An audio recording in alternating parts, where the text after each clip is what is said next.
bienvenue dans cette nouvelle exploration. Aujourd'hui, on s'attaque à un vrai monument, un de ces livres qui change complètement la trajectoire de la philosophie. Absolument. Les recherches logiques d'Edmund Husserl, publié au tournant du XXe siècle, en 1900 et 1901. Cet ouvrage, c'est littéralement l'acte de naissance de la phénoménologie. Rien que ça. Notre mission aujourd'hui, elle est assez simple. On veut comprendre pourquoi ce livre a fait l'effet d'une véritable bombe à sa sortie. Quel était le problème, au fond? Voilà.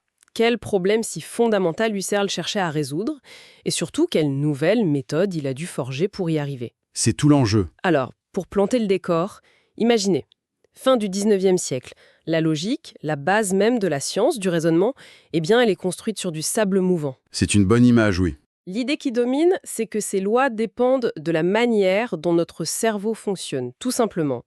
Et là, Husserl arrive et il tire la sonnette d'alarme. Il dit stop. Un grand stop. Si c'est vrai, alors la notion même de vérité est en danger de mort. La vérité, ça ne peut pas être une simple affaire de psychologie.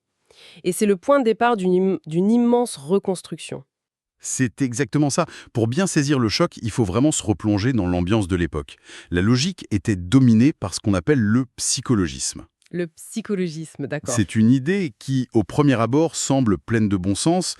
Les lois de la logique, comme le principe d'identité A est A, au fond, ce ne seraient que des descriptions de la façon dont notre esprit est câblé. Des habitudes de pensée, en quelque sorte. Voilà, des sortes de lois psychologiques utiles pour notre survie. Des penseurs très influents comme Wilhelm Wundt, Theodor Lipps ou même John Stuart Mill défendaient ça.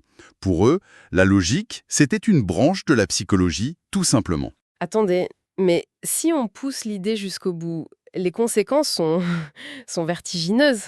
Si la logique dépend de notre psychologie, ça veut dire qu'une autre espèce, avec un autre cerveau, pourrait avoir une logique différente. Exactement. Une logique où A n'est pas A serait valide. Du coup, la vérité est relative à l'espèce qui pense. Vous mettez le doigt sur le cœur du problème pour Husserl. C'est précisément ce relativisme qu'il trouve absurde, inacceptable. Je comprends. Si la logique est psychologique, alors la vérité devient subjective, relative. Elle dépend de la constitution de notre esprit. Or, pour Husserl, quand on dit qu'une chose est vraie, on ne dit pas juste « je suis psychologiquement forcé de penser ça ». Non. On prétend à plus. On prétend à une validité objective, universelle, qui dépasse notre petit esprit. Sinon, l'idée même de science s'effondre. C'est un danger mortel pour la connaissance. D'accord, je vois l'enjeu. C'est tout ou rien. Soit la vérité est solide, soit c'est une illusion de notre espèce. Alors, comment il s'y prend Husserl pour démolir cet édifice? Alors, il y consacre tout le premier volume de son œuvre, les prolégomènes à la logique pure. Et son argument principal, il repose sur une distinction, mais alors absolument cruciale. Laquelle? Entre ce qu'il nomme les lois de fait et les lois idéales. Les lois de la psychologie sont des lois de fait. Elles décrivent comment on pense, effectivement, en pratique. Elles sont vagues, approximatives. Elles décrivent nos processus mentaux avec toutes nos erreurs, nos biais, quoi. Voilà, c'est ça. La psychologie décrit comment on pense, même quand on se trompe. Alors que la logique, elle, prescrit comment on devrait penser pour avoir raison. C'est ça l'idée. Vous avez saisi la nuance essentielle. Les lois logiques, elles, sont des lois idéales. Elles sont normatives, elles nous disent comment on doit penser pour atteindre le vrai. Ce sont des normes absolues, précises, et on ne peut jamais, jamais déduire une norme d'un fait. C'est pas parce que tout le monde se trompe que l'erreur devient la règle. Précisément. Une argumentation peut nous paraître psychologiquement très convaincante, très persuasive, mais être complètement fausse logiquement. Donc, il faut une séparation radicale entre les deux. D'accord, je suis. Mais alors, j'avoue que je suis un peu perdue. Si une vérité logique, comme 2 et 2 font 4, c'est pas un événement dans mon cerveau, qu'est-ce que c'est? Où est-ce que ça existe? J'ai du mal à vous le représenter. C'est la question fondamentale et c'est sa réponse qui va tout ouvrir. Husserl dit que ces objets logiques, les propositions, les nombres, les concepts, ils ont une idéalité. Une idéalité. Ça veut dire qu'ils ont un mode d'être qui n'est ni physique ni psychique. Un objet physique, comme cette table, il existe dans l'espace et le temps. Oui. Un événement psychique, votre pensée actuelle, ça existe dans le temps, dans le flux de votre conscience. Mais une vérité logique, c'est hors du temps. Prenez le théorème de Pythagore. D'accord. L'acte de pensée de Pythagore, ça c'était un événement psychique daté.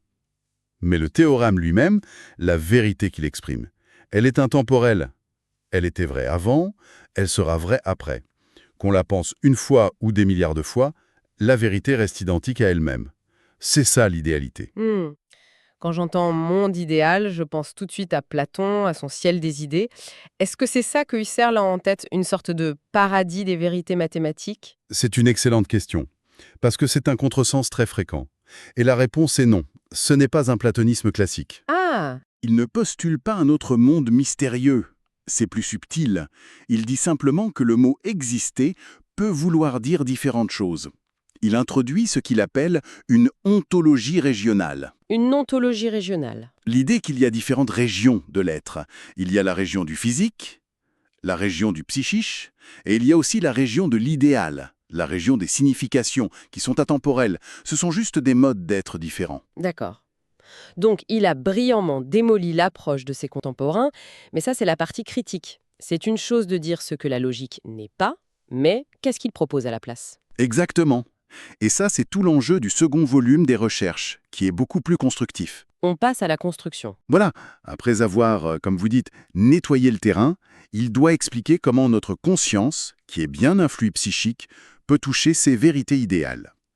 Pour ça, il va fonder une nouvelle science, la phénoménologie descriptive. Et la pierre angulaire de tout ça, si j'ai bien suivi, c'est un concept qu'il emprunte mais qu'il transforme, l'intentionnalité.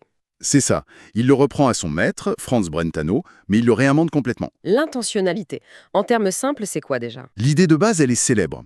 Toute conscience est conscience de quelque chose. Il n'y a pas de conscience vide. Elle est toujours dirigée, tendue vers un objet. Que ce soit un objet réel, imaginaire. Ou idéal, comme un nombre, exactement. Mais là où Husserl innove, c'est en disséquant la structure de cette visée en 3 éléments. Il faut bien les différencier. Premièrement, l'acte psychique lui-même. Stop, juste pour être sûr de suivre. L'acte, c'est le verbe, en gros. Je perçois, je me souviens, j'imagine. L'action mentale, c'est ça? Exactement. C'est le moteur psychique. Deuxièmement, et c'est le plus subtil, il y a le contenu intentionnel, le sens.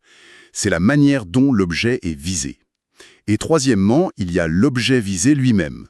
Acte, contenu, objet. Ah, je crois que je vois avec l'exemple classique de la planète Vénus. L'objet, c'est la planète.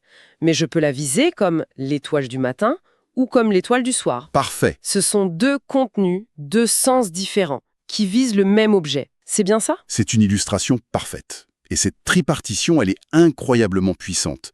Elle permet de résoudre des énigmes, par exemple, comment on peut penser à des choses qui n'existent pas. Une licorne? Une licorne, oui. Votre acte de pensée existe. Le contenu, le sens, licorne, existe aussi comme entité idéale. Simplement, l'objet visé, il n'a pas d'existence réelle. Ça permet de rendre compte de toute la complexité de notre rapport au monde. Et j'imagine que ça s'applique aussi au langage, aux mots qu'on utilise. Absolument. Et pour ça, il introduit une autre distinction majeure, celle entre expression et indication. Expression et indication. Une indication, c'est une relation de fait. La fumée indique le feu. Une expression, comme un mot, ne fait pas qu'indiquer. Elle exprime un sens, une signification idéale. Donc si je comprends bien, la fumée qui me fait penser au feu, c'est une indication, un indice, mais le mot feu a un sens en lui-même, même si je le dis au milieu d'un désert de glace. Précisément. Le sens du mot est une entité idéale, partagée, indépendante des circonstances. Ce sens, ce n'est ni l'image mentale que j'ai dans ma tête, ni l'objet physique. C'est cette strate idéale qui permet la communication et la science. Ce qui me surprend le plus dans tout ça, c'est cette idée que la perception elle-même est une activité complexe. J'ai toujours eu l'impression que voir, c'est comme prendre une photo. On reçoit passivement des infos. Mais Husserl dit que c'est pas du tout ça. C'est une de ces analyses les plus révolutionnaires, et ça va contre toute notre intuition. La perception n'est jamais passive. C'est une activité, une synthèse constante. Prenez un objet simple, un cube sur la table. D'accord. Vous ne voyez jamais toutes ses faces en même temps. Vous en voyez 3, peut-être. Pourtant, votre conscience ne vise pas 3 carrés connectés. Elle vise le cube dans sa totalité. Elle anticipe activement les faces cachées, elle covise sa texture, son poids. Attendez, ça change tout. Quand je regarde ma tasse de café, je pensais que mes yeux prenaient juste une photo.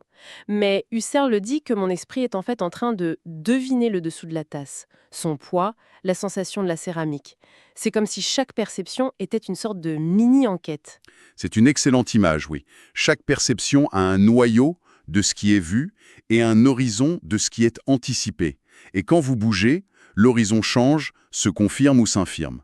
L'expérience du monde, ce n'est pas une série de clichés, c'est un flux continu. C'est fascinant. Et ça le mène à une thèse fondamentale pour sa théorie de la connaissance, la différence entre la signification vide et l'intuition qui vient la remplir. Signification vide et intuition. Très souvent, on pense avec des significations vides. On parle de la face cachée de la Lune sans l'avoir vue. On manipule une formule mathématique sans la sentir. Ce sont des intentions de sens, mais à vide. L'intuition, c'est l'expérience directe, l'évidence qui vient remplir cette intention. Vous auriez un autre exemple pour cette idée de remplir? Le concept est puissant. Bien sûr, imaginez que vous lisiez un guide de voyage sur Rome. Vous accumulez des significations. Colisée, Forum romain, ce sont des intentions vides. Je comprends les mots, mais l'expérience n'est pas là. Voilà. Puis, vous allez à Rome. En vous tenant devant le Colisée, l'intuition, la perception directe vient remplir de manière éclatante le sens que vous aviez. Il y a une adéquation. Pour Husserl, la vérité, à son niveau le plus originel, c'est ça.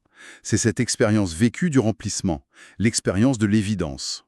On a l'impression d'avoir un système complet, incroyablement détaillé. Est-ce que Husserl s'arrête là? C'est l'aboutissement de sa pensée, les recherches logiques? Pas du tout. Et c'est un point essentiel. C'est une œuvre de jeunesse, une percée, mais ce n'est que le début. Ah, d'accord. Les recherches sont écrites dans une attitude qu'il qualifiera plus tard de réaliste ou naïve. C'est-à-dire qu'il prend l'existence du monde pour acquis. Plus tard, il jugera cette approche pas assez radicale. Il va vouloir aller plus loin. Oui, il développera sa fameuse méthode de la réduction transcendantale, l'époché, où il met entre parenthèses la croyance en l'existence du monde. Mais, et c'est important, il dira toujours que les analyses descriptives de ce premier livre restent irréplaçables. Donc même si c'est qu'une première étape, le tremblement de terre qu'il provoque est colossal. Il refonde la logique, la philosophie du langage, et il lance des générations de penseurs, de Heidegger à Merleau-Ponty. L'influence est immense, absolument. Pour synthétiser, on pourrait dire que Husserl réussit un chaos philosophique en 3 rounds. Premier round, Husserl, il sauve la vérité du relativisme en démolissant le psychologisme.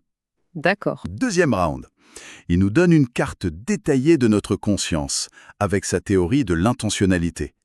Et troisième round, il nous lègue une méthode, la phénoménologie descriptive, pour explorer rigoureusement l'expérience vécue. C'est plus qu'un livre, c'est la fondation d'un nouveau continent philosophique. En somme, on est parti d'une défense de la vérité objective contre une vision qui la réduisait à de la psychologie, pour arriver à la fondation d'une science entièrement nouvelle, descriptive de notre expérience. Le parcours est vertigineux. Et ça nous laisse avec une question fascinante pour la suite, d'ailleurs. Si Husserl définit la vérité comme cette expérience vécue d'un remplissement, qu'en est-il des connaissances pour lesquelles une intuition directe est impossible? Comme les théories sur les origines de l'univers, par exemple. Exactement. Ou les particules subatomiques, ou des événements historiques que personne n'a vécus. Comment justifier leur vérité dans ce cadre-là? Est-ce que la notion de remplissage doit être élargie pour inclure des preuves, des témoignages? Ou est-ce que ces connaissances ont un autre statut? C'est une question qui va animer toute la phénoménologie après